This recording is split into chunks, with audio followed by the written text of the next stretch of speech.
Hey, sorry, I have a cold, so sorry to sound like I have a cold. Have you ever heard of hammer space? Like hammer in space. It's a term usually used for cartoons. It's like when Bugs Bunny can just reach into some. Bugs Bunny doesn't do it very often. He's not a good example, but I'm trying to think of somebody. But, basically, you cartoon characters when they can just reach in somewhere and pull out a hammer, or a pie or anything else. The space where they get that from, the term that's being used for that is hammer space.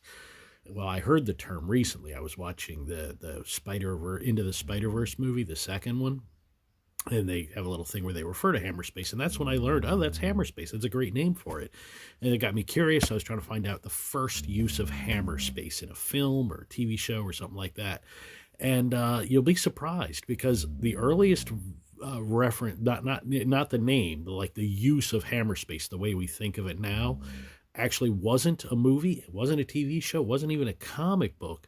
It was on stage in vaudeville in 1905.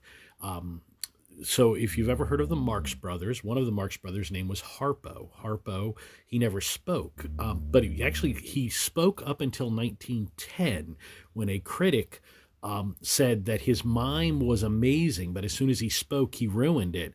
And so he said he would never speak on stage again. And he maintained this silence throughout his personal life. I mean, he would talk to people when he wasn't being the character. But if he was the character and he was acting off stage, even not on stage, not on camera, anywhere, he wouldn't speak. He would do this. Well, the point is, Harpo could access hammer space. Like, there's a very popular bit that he did where a person came up to him and was panhandling, say, "Hey, buddy, can you spare a dime for a cup of coffee?" He reaches into his pockets and he roots around, the rooting around his key, and he comes out with a steaming cup of coffee, steam coming off of it. He used to do this on stage. He had to learn magician's tricks so that he could do this on stage, even though he wasn't doing magic tricks. He was effectively doing that.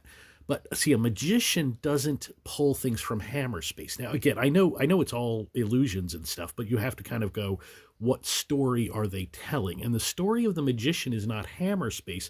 The story is the magician, pretty much every time I see them, at least, they're either teleporting or conjuring the thing. They're not reaching into a space. For instance, they never root around and look for it, which Harpo would do.